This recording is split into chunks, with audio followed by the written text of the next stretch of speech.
তোমাদের সামনে আসা এরকম ভিডিও নিয়ে ছোট ছোট করে এখন ভিডিও দিব চেষ্টা করছি। রোজ দিন পারবো না, আগে তো রোজ দিন রান্নার ভিডিও দিতাম, এখন পাই না। মেয়ে ছোট, ছেলে ছোট, সবাই কাজে যায়, একা হাতে সংসার সামলানো, বাচ্চা নিয়ে অনেক কষ্ট, তাই পারছি না। মেয়ে এখন একটু একটু হামাগুড়ি দিচ্ছে, বসতে চায় না এক জায়গায়, লোক লাগে।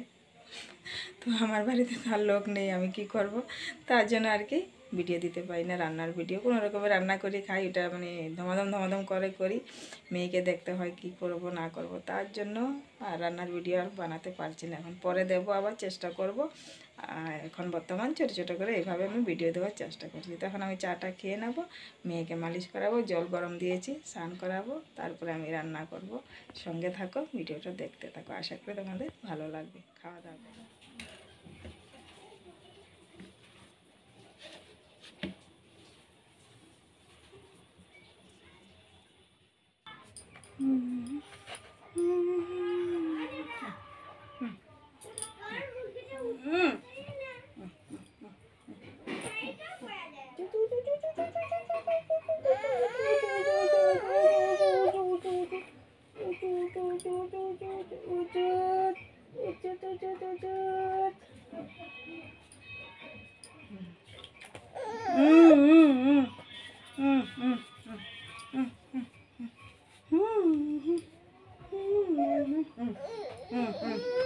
এই যে আমার মা এখন মালিশ হয়ে গেছে, স্নান হয়ে গিয়েছে, খাওয়া দাওয়া হয়ে গিয়েছে, এখন নিনি দেবে, তারপরে আমি রান্না বাড়ি করবো। আমার বাবা পরীক্ষা দিয়ে চলে এসেছে, আমার বাবা পরীক্ষা দিয়ে, আজকে ইংলিশ পরীক্ষা ছিল, ইংলিশ পরীক্ষা দিয়ে এসেছে। এখন ঘুমালে ঘুমাবো, না ঘুমালে দাদার সঙ্গে খেলে করবো।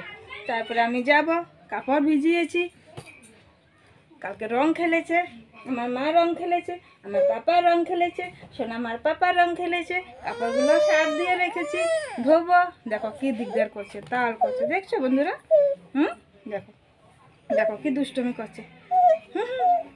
বললো হ্যালো, বললো হ্যালো হ্যালো, কি করো আন্টি, কি করো দিদন, কি করো মাছি, কি করো মামা, কি করো আঙ্কেল, সবাইকে বলো হ্যালো।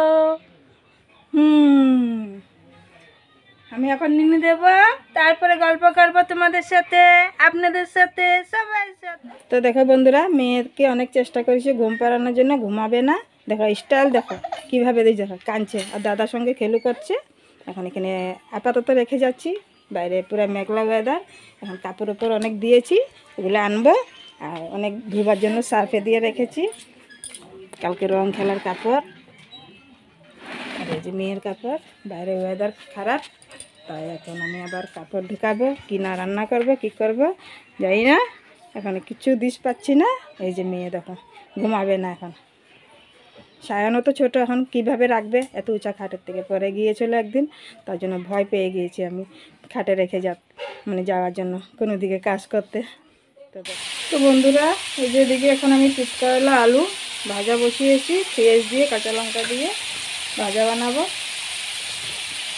নুন দিয়ে দিলাম, হলুদ গুঁড়ো, কাঁচা লঙ্কা দিয়ে দিয়েছি, পেঁয়াজও দিয়ে দিয়েছি, এটা দিয়ে ভাজা করব। ডাল ফুটিয়ে রেখেছি, সাম্বার দিয়ে নিয়ে এখানে দেবো, সবজি কাটবো।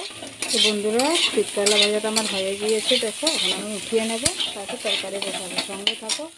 তো এই যে দেখো বন্ধুরা, ভাজাটা আমি নামিয়ে নিয়েছি, চিৎকারলা ভাজা। আর এদিকে দেখো কপাল পুড়ে গিয়েছে আমার, দেখো পোড়া পোড়া। এটা স্কোয়াশ আর আলু টমেটো দিয়ে ভাজা বসিয়ে আমি কাপড় বাইরে মেলতে গিয়েছিলাম, বৃষ্টির ভাব বলেছিলাম, বৃষ্টি আসবে, তো আমি কাপড়গুলো ভিতরে ঢুকিয়ে চেয়ারের মধ্যে রেখে দিয়েছিলাম। এখন দেখি রান্না করতে করতে আবার দিন ভালো করে দিয়েছে, তো আবার মেয়ের কাপড়গুলো আমি বাইরে মেলতে গিয়েছিলাম। এটা যে স্টিম বাড়ানো ছিল, আমার ভুলে গিয়েছি, মনে ছিল না। দেখো কীভাবে পুড়ে গিয়েছে। এখন এটা আমি কড়াইটা ধুবো, এটা বের করবো, বাছবো, তারপরে আবার এটা বসাবো তেল দিয়ে। এর সঙ্গে স্কোয়াশ আর আলু ভাজাটা আমি আবার পোড়া যেগুলো লেগেছিলো ওগুলো ফেলে দিয়ে আবার নতুন করে আবার বসিয়ে দিয়েছি একটু তেল দিয়ে ফোড়নে। তো এটা হয়ে গিয়েছে, ডালও সম্বর দিয়ে দিয়েছি, ভাজাও হয়ে গেছে, ভাতটা বসাবো। কাপড়গুলো মেলে দিয়েছি। মেয়ে আমার ছেলে ছেলে আর মেয়ে ভাই বোনেরা খেলাধুলা করছে। ভিডিওটা যদি একটুকু ভালো লেগে থাকে তোমাদের কোনো দিকে একটু লাইক করো, মনটাকে উৎসাহিত করো। একটা লাইক দিলে ভিডিওতে ভালো লাগে, উৎসাহিত করবে বন্ধুরা। একটা লাইক দিয়ে কমেন্ট করে জানাবে ভিডিওটা তোমাদের কেমন লেগেছে। তো আজকের মতো এখানেই, নেক্সট ভিডিওর জন্য ওয়েলকাম। বাই বাই, ভালো থাকো, সুস্থ থাকো।